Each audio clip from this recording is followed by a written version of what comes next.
ہماری اسٹیبلشمنٹ کو ڈفرینشیٹ کرنا چاہیے. کب آپ تعمیری تنقید کر رہے ہیں اور کب آپ ڈیمیج کر رہے ہیں اس کو، اس میں فرق ہے. اس کرپٹ سیٹ اپ کو بیک کرنے میں کیا نظر نہیں آ رہا اسٹیبلشمنٹ کو کتنا نقصان ہو رہا ہے؟ ان کو بند کمروں میں فیصلے ہو جاتے ہیں، پلان اے بنتا ہے، پھر فیصلہ کب پلان بی بنتا ہے وہ بند کمروں میں ہی فیصلہ ہو جاتا ہے. اب پلان سی کیا ہوگا وہ بھی بند کمروں میں ہوگا. اس سیٹ اپ کو اگر بیک کر رہی ہے ہماری اسٹیبلشمنٹ، کیا یہ پاکستان کا فائدہ ہے؟ بائی دا وے یہ جنرلز کے لیے، لیڈرز کے لیے یو ٹرن بہت ضروری ہوتی ہے. میرے بھی آپ نے دیکھا ہوگا میرا پرائم منسٹر کے بھی فون ٹیپ ہے. جو اسٹیبلشمنٹ ہے وہ ریئلائز نہیں کر رہی کہ وہ جو اب حرکتیں کر رہی ہے، جو ابھی بات انہوں نے بالکل ٹھیک کی کہ ہم اپنی فوج کو، رانا عظیم نے ٹھیک کہا کہ فوج کو کبھی کمزور نہیں ہم افورڈ کر سکتے. ہمارے ارد گرد سارے مسلمان دنیا کی آپ کے سامنے اگزامپلز ہیں. ساری آپ سیریا لے لیں، یمن، سیریا، صومالیہ، افغانستان، ایک ایک لیکن سب کا جو حال ہوا ہے جب کیونکہ وہ ڈیفینڈ نہیں اپنے آپ کو کر سکتے. پاکستان کے پاس بہت بڑا ایسٹ ہے، طاقتور فوج. اس کو ہمیں بچانا ہے، کیونکہ اگر پبلک کے اندر اور فوج کے اندر فاصلے بڑھتے رہے جو بڑھ رہے ہیں تو اس سے ایونچولی فوج کو نقصان ہے اور پاکستان کو نقصان ہے. جب ہماری اسٹیبلشمنٹ کو ڈفرینشیٹ کرنا چاہیے، کب آپ تعمیری تنقید کر رہے ہیں اور کب آپ ڈیمیج کر رہے ہیں اس کو، اس میں فرق ہے. جب آپ ان کو یہ کہتے ہیں کہ آپ جب ایک اسٹیبلشمنٹ کے فٹ پرنٹ اس طرح آ جاتا ہے کہ صحافیوں کو پکڑ پکڑ کے آپ یہ کر رہے ہیں، اور جو تھوڑی سی بھی آپ سمجھیں کہ تنقید ہوئی ہے فوج کی تو آپ نے ایکشن لے لیا، یہ نقصان دہ رہا ہے ہماری فوج کو. اس سے فائدہ نہیں ہو رہا. انفارمیشن رک نہیں سکتا. یہ سوشل میڈیا کا زمانہ ہے. یہ غلط فہمی ہے کسی کی کہ جی سوشل میڈیا کو آپ کو کنٹرول کر رہا ہے. سوشل میڈیا ایک ایسی چیز ہے کہ جس کے پاس موبائل فون ہے اس کی آواز ہے.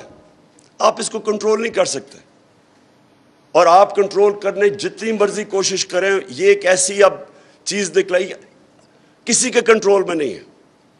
اس لیے یہ جو اب پیریڈ ہے اس کے اندر ہمیں ریفلیکٹ کرنا چاہیے کہ کیا یہ جو فیصلہ کیا، جو بھی یہ فیصلہ نہ روکنے کا کیا، ایک امریکن سازش کے تحت ایک ان نیچرل سیٹ اپ آ گیا، کیا یہ پاکستان کے فائدے میں ہے؟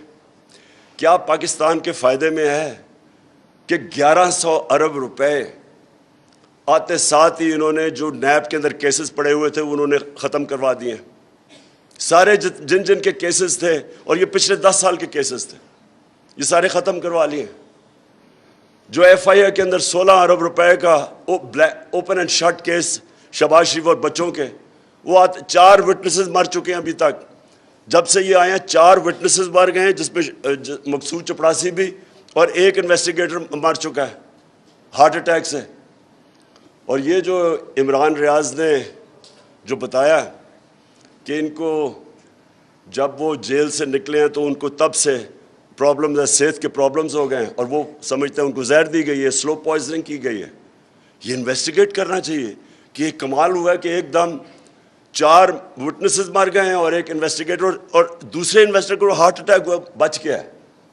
اور یہ ہمیں سوچنا چاہیے کہ اس سیٹ اپ کو اگر بیک کر رہی ہے ہماری اسٹیبلشمنٹ، جو کہ ساری قوم کو پتہ ہے، ان کے اپنے بیان ہیں، ایک دوسرے کیسز سارے اپنے دور پہ بنائے ہوئے ہیں. یہ جو 10 سال کے کیسز ہیں 95% تو ان کے دور کے بنے ہوئے ہیں. وہ کیسز معاف کروا رہے ہیں. ایک طرف ملک نہیں سنبھالا جا رہا، مہنگائی آسمانوں پہ، اکانومی ٹینک کر گئی ہے. بلومبرگ کی رپورٹ ہے کہ پاکستان اب چوتھا رہ گیا ہے جو ڈیفالٹ کرنے جا رہا ہے. دنیا میں چوتھے نمبر پہ پاکستان ہے جو ڈیفالٹ کرنے جا رہا ہے سری لنکا کے بعد. تو کوئی سوال یہ پوچھے کہ یہ جو سارا ہوا ہے، یہ جو فیصلہ کلیئرلی ایک بند کمروں میں جو بھی فیصلہ ہوا ہے بیک کرنے کا انہیں، کیا یہ پاکستان کا فائدہ ہے؟ اور اس کو اس کرپٹ سیٹ اپ کو بیک کرنے میں کیا نظر نہیں آ رہا اسٹیبلشمنٹ کو کتنا نقصان ہو رہا ہے ان کو؟ اور کیا یہ ٹھیک کام کر رہے ہیں؟ کس نے فیصلہ کیا ہے کہ یہ فیصلہ ٹھیک تھا؟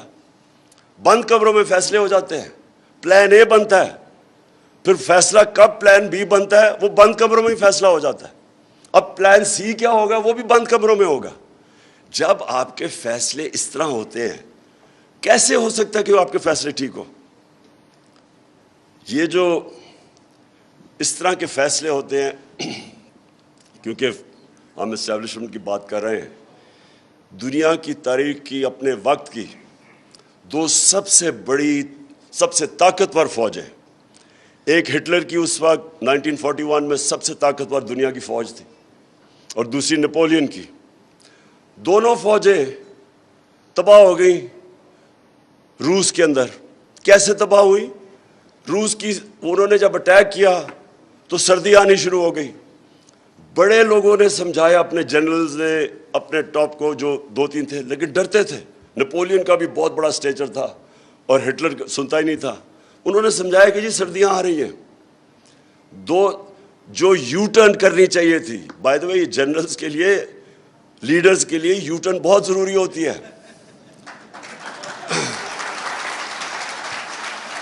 کیونکہ کوئی بھی لیڈر اپنے آپ کو عقل کل نہیں سمجھنا چاہیے. غلطیاں ہوتی ہیں لیڈر سے. بہتر یہ ہوتا ہے کہ غلطی پہچان کے، تو وہ کہتے ہیں نا when you are in a hole stop digging. آپ کو پتا ہونا چاہیے کہ یہ اب میرے سے غلطی ہو گئی ہے تو اب واپس آ جائیں. دونوں دنیا کی اس وقت کی سب سے طاقتور فوج سردیوں میں تباہ ہو گئی، روس کی سردیوں میں. آج بھی ایک ہی راستہ ہے. جتنا اس اب میں کیا کہوں، آرٹیفیشل کرپٹ سیٹ اپ جن کو اکٹھا کیا گیا، 60% لوگ ضمانت میں. میں جو 2 باتیں کہی تھی انگلینڈ کے اندر، 2 چیزیں، ایک رول آف لا تھا اور ایک ان کی اخلاقیات تھی. آپ صرف ایک چیز سوچ لیں، بورس جانسن بھاری اکثریت سے جیتتا ہے، وہ اس کی اپنی پارٹی نکال دیتی ہے. کس چیز پہ؟ پاکستان میں یہ خبر بھی نہیں بننی تھی، یا خبروں میں بھی نہیں آنا تھا کہ جناب وہ کورونا کے دور، وہ نے جب 10 ڈاؤننگ اسٹریٹ میں انہوں نے جب کام ختم کیا تو وہ سارے گیدر ہو گئے ڈرنکس کے لیے. یہ خبر بھی نہیں بننی تھی. اس کے اوپر اچھا اس نے کیونکہ کور اپ کیا، جھوٹ بولا، اس کو فارغ کر دیا. کلنٹن اور بیوی اگر کہہ رہی ہے کہ جی مجھے مونیکا لیونسکی کا فرق نہیں پڑتا، اس کو انہوں نے امپیچمنٹ کر دی اس کی. رچرڈ نکسن، وہ ایک سب کے فون ٹیپ ہیں یہاں، میرے بھی آپ نے دیکھا ہوگا، میرا پرائم منسٹر کے بھی فون ٹیپ ہیں. اس فون ٹیپنگ کے اوپر اس کو امپیچمنٹ کی، اس نے ریزائن کیا. ان کی صرف مورل سٹینڈرڈز دیکھیں. ڈیموکریسیز چلتی ہیں مورل اتھارٹی پہ. اب یہ مجھے یہ بتائیں کہ جو ایک انڈر ٹرائل باپ بیٹا، ایک چیف منسٹر بن گئے، پرائم منسٹر بن گئے، انڈر ٹرائل ہیں، 16 ارب روپے. وہ مجھے کیس پتا ہے، اوپن شٹ کیس ہے، نوکروں کے نام پہ 16 ارب روپیہ آ گیا. اس پہ کوئی اور ہوتا تو ابھی تک 1.5 سال جیل میں ہوتا. ان کو آپ ملک کا پرائم منسٹر بنا رہے ہیں اور چیف منسٹر. 60% کیبنٹ ضمانت پہ ہے. جب ایک ملک کی قیادت، اس کی جب موریلٹی، ان کی مورل سٹینڈرڈز ادھر پہنچ گئے کہ آپ نے ان لوگوں کو اوپر بٹھا دیا ہے، مجھے یہ بتائیں جیل میں لوگ کیا کر رہے ہیں پھر؟ اب کس منہ سے غریب لوگوں کو جیلوں میں ڈالا ہوا ہے؟ اوپر سے آ کے انہوں نے آتے ساتھ ہی NRO 2 لے لیا. دیکھیں یہ سیٹ اپ جتنی دیر چلے گا ملک کمزور ہوگا، ڈی سٹیبلائز ہوگا. اور اس وقت اکنامک جو سٹیبلٹی ہے وہ ڈپینڈ کرتی ہے پولیٹیکل سٹیبلٹی پہ. یہ سیٹ اپ کبھی چل ہی نہیں سکتا جن لوگوں کو انہوں نے اکٹھا کیا ہوا ہے. تقریریں سنیے اسمبلی میں ابھی بجٹ کے دوران، وہ جو ہمارے ساتھ تھے وہ جا کے کیا باتیں کر رہے تھے. اور وہ پنجاب کا سیٹ اپ کیا ہے؟ وہ تو ایک انکانسٹیٹیوشنل چیف منسٹر بیٹھا ہوا ہے، الیکشن کروا رہا ہے. ہر قسم کا سپریم کورٹ واضح کر بیٹھا ہے کہ تم نے کسی قسم کی استعمال نہیں کرنا اسٹیٹ مشینری. ذرا جا کے دیکھیں 20 حلقوں پہ ساری اسٹیٹ مشینری کوشش کر رہی ہے ان کو الیکشن جتانے کے لیے. کل تو اگر اس سیٹ اپ کو اس طرح زیادہ آگے جا کے انلیگل کام کر کے اس سیٹ اپ کو اوپر رکھنا ہے، اکاؤنٹیبلٹی ختم کر کے، کس کو نقصان ہو رہا ہے؟ سارا ایونچولی سارا قوم دیکھ رہی ہے اسٹیبلشمنٹ کی پاور ان کے پاس ہے، ساری قوم ادھر دیکھ رہی ہے.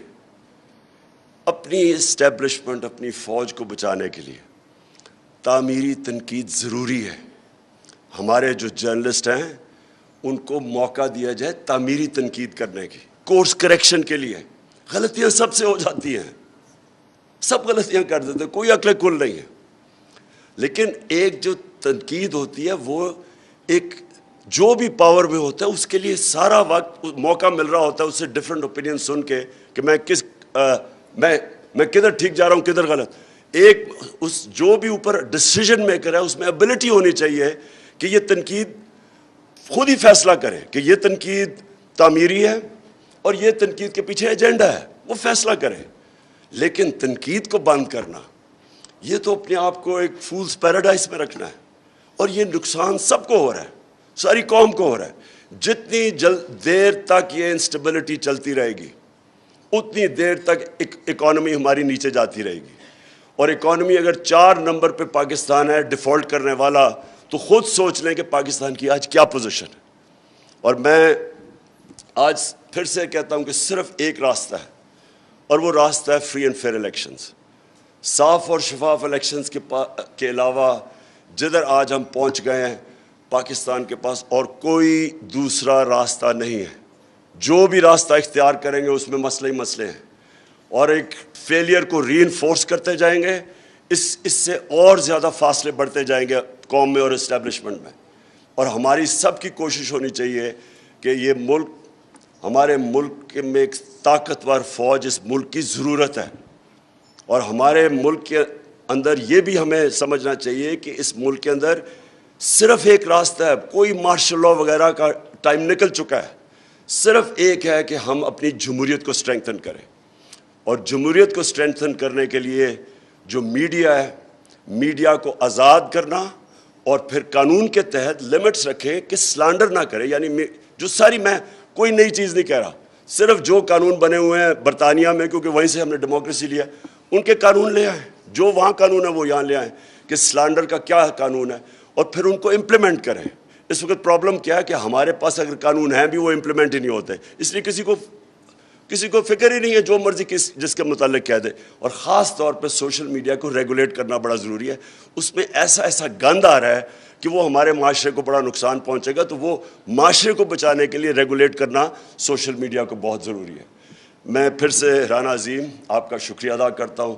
میں سارے جو ہمارے آنریبل سپیکرز آئے, میں ساروں نے بڑی وہ باتیں کی جو ہم سب اگری کرتے ہیں کہ فریڈم آف ایکسپریشن کے بعد بغیر کوئی بھی معاشرہ ترقی نہیں کر سکتا.